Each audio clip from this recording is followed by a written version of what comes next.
өргөн барьсан энэ хилцээрүүд маань Монгол улсын эрх ашиг нийцэхгүй байна. Монгол улсын эрх ашиг хохирохоор гэрээ хилцлүүд оруулж ирж байна гэдэг би эсэргүүцэж энд мэдээлэл хийж байна. Мөн талбай дээр бол олон нийтийг уриалсан өөр хөгжил болыг илэрхийлсэн жагсаал хийж байгаа. Тэгээд өнөөдөр энэ ялангуяа энэ онгоцны буудлын олон улсад гарц цорын ганц гарц онгоцны буудлынхаа түлшнийхээ хангамжийг Улсын холбооны улсын Роснефть компанитай хамтарсан компани өгөх гэж байгаа 20 жилээр түлш худалдаа авах гэрээ хийж байгаа энэ нөхцөл байдал бол Монгол улсын эрх ашиг биш ээ. Түлшийн эрчим хүчний хамгааллыг дахиад 20 жилээр сунх үйл ажиллагаа болох гэж байна. Би энийг эсэргүүцэж одоо энэ гэрээг гардан гүйцэтгэж байгаа ган төмөр мөн тухайн сайдыг бол яаралтай огцор гэж би шаардаж энэ зогсож байгаа. Мөн Евразийн гэрээ бол ерөөсөө Монгол улсын эрх ашиг биш ээ. Энэ бол ерөөсөө Оросын холбооны улс болон түүнийг дагж байгаа 5 улсын дотоод асуудал. Мөн энэ рүү бол Монгол улсыг татан оролцуулах олон улсын хамтын нийгэмлэгээс Монгол улсыг тусгаарлах, өөрсдийн нөлөөний хүрээнд оруулах гэсэн ийм бодлого байна гэж би эсэргүүцэж байгаа. Мөн Евразийн гэрээтэй чөлөө тулдааны гэрээ хийснээрээ Монгол улсын эрх ашиг бол биш ээ. Монгол улсын жижиг дунд үйлдвэрлэл эрхлэгчид, хүнс үйлдвэрлэгчид энийг хохирноо. Угаасаа энэ өрсөлдөөнд орч чадахгүй дампуурах ийм эрсдэл байгаа учраас энэ рүү бид нэр орох шаардлагагүй гэж үзэж байгаа. Тэгээ ер нь бол энэ Монгол улсын эрх ашигаас урвсан энэ гэрээ хийж байгаа энэ ган төмөр болон туван сайд нарыг яаралтай огцруулаач би засгийн газраас шаардж байна. Хэрвээ засгийн газар энэ гэрээг буцааж татахгүй байвал ерөөсөө засгийн газар өөрийг энэ буруутай урагч засгийн газар огцроо гэж би шаардлага хүргэж байгаа. Тэгээд энийг одоо улсын их хурл өнөөдрөөс эхлээд авч хэлцэж байгаа. Бүлгүүдэд мөн эдийн засгийн болон аюулгүй байдлын байнгын орооны хурлаар авч хэлсэн. Тэгэхээр энэ Монгол улсын эрх ашиг достой хохируулахаар энэ гэрээнүүдийг буцааж татах мөн энийг батлахгүй байхыг бол улсын их хурлын гишүүдээс уриалж байгаамаа.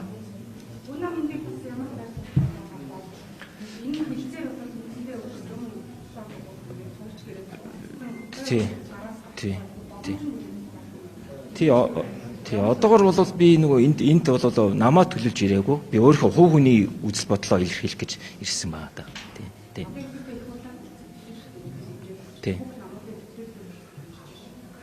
Ер нь бол яг Монгол улсынхаа эрх шиг бодсон гадаад улсын хит их нөлөөлөл хамаарлыг бууруулах гэсэн мөн эрчим хүчнийхээ тусаар тогтнолыг авч үлдэх гэсэн энэ хүмүүс бол энэ гэрээ хэлцлүүдийг бол дэмжихгүй байх гэж найдаж байгаа.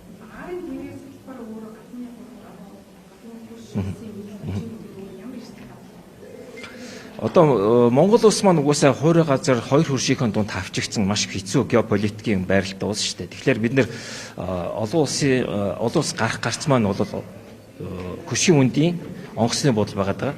Тэрнийхээ түлшний хангамжийг мөн цаашлаад ингээд явандаа бол менежменттэй Оросын холбооны улсад ийм гарт бол өгч болохгүй шүү дээ. Энэ чинь бол улсын их орны тусаар тогтнолтой холбоотой маш чухал асуудал байгаа.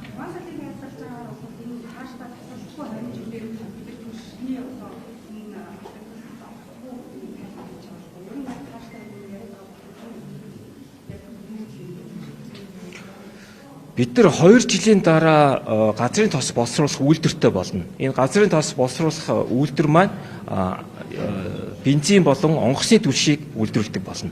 Гэтэл бид нар дотоод 2 жилийн дараа онгоцны түлштэй болох гэж яагаад бид нар дахиад 20 жил Оросын холбооны улсын түлшний хамааралтай байх энэ гэрээ сунгах гэдэг би ерөөсөө ойлгохгүй. Энэ бол ерөөсөө нэг бол ерөөсөө усан тэнэг, нэг бол ерөөсөө улсынхаа эрх ашигаас урсан хүмүүс л ийм санаачлал гаргана гэж би итгэж байна л да. Мөн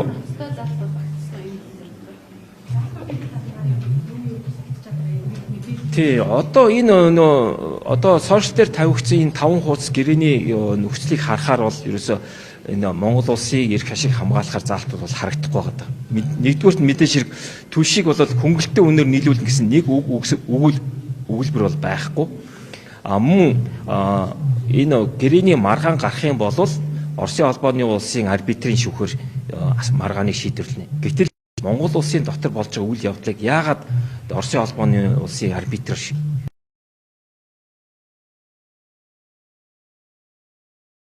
маргааны 3-4 орны бүс нутагт маргааныг шийддэг ийм жишг байдаг. Гэтэл яагаад арбитр Оросын холбооны улсын арбитр шийддэг гэдэг. Мөн 20 жил тасралтгүй түвшээр хангана. Тэгээд тэр нь мал олон улсын хоригт орсон Росны эзэмшилтэй байна гэдэг маань өөрөө Монгол улсыг Европын холбоо, Америкийн нэгдсэн улс, Японы эдийн засгийн хориг руу бас нэг алхам шат авах ийм хохиролтой юм болох гэдэг шүү дээ. Тэгэхээр энийг бол бид нар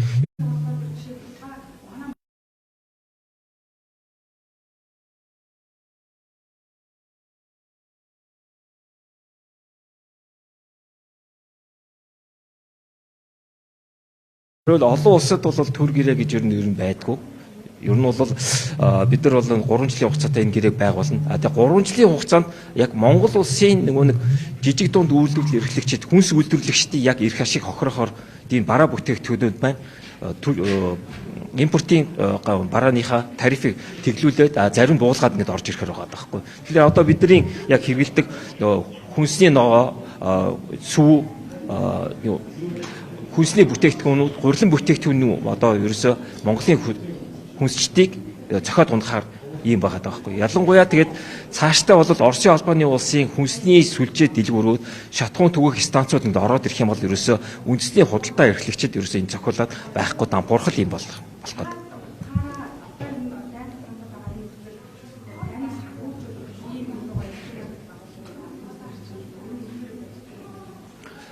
За ер нь бол Монгол улсын ер нь бол нэг Оросын холбооны улсаас 1.5 тэрбум долларын бараа бүтээгдэхүүн импортлдог юм билээ.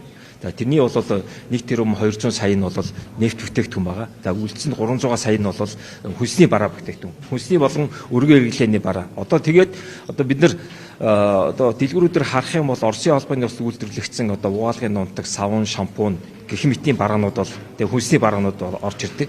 Тэд нар маань угаасаа татваргүй болно гэсэн үг. Тэгэхээр ерөөсө 3 дахь орны бараа бүтээгдэхүүнөд энэ Оросын бараа бүтээгдэхүүн цохигдоод тэгээд бид нар Оросын барааг л авдаг ийм л юм болох гэдэг юм л.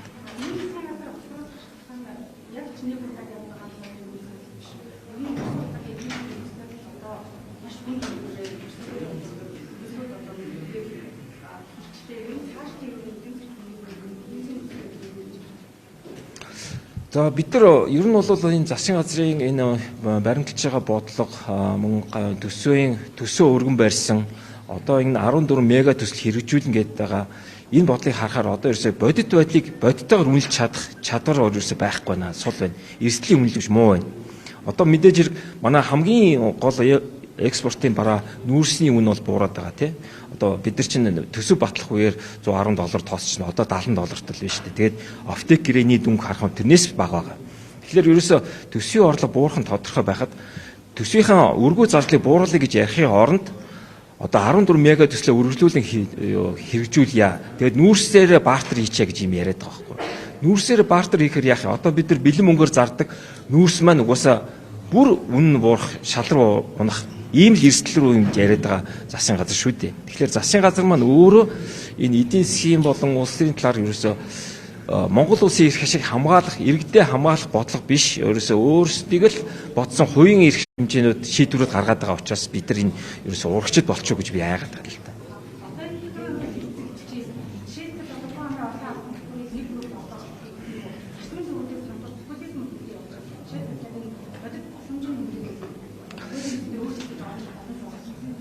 Ер нь бол хүн амын орлогын албан татвар бол хүүгний албан татвар манай төсвийн орлогод багагүй эзэлдэг. Ер нь бол энэ эдийн засгийн бусад ачааллыг ингээд тооцох юм бол хүүгний орлогын албан татвар бууруулах боломж бол байгаа. Тэгээ хамгийн гол нь нөгөө талдаа бид нар нөгөө төсвийн өргөө зардлууд мөн одоо тэр 14 мега төсөл гэх мэтээр ерөөсө ямар ч хэрэгцээгүй импортыг дэмжсэн энэ төслүүдэл одоо болж хэрэгтэй байгаа байхгүй юу?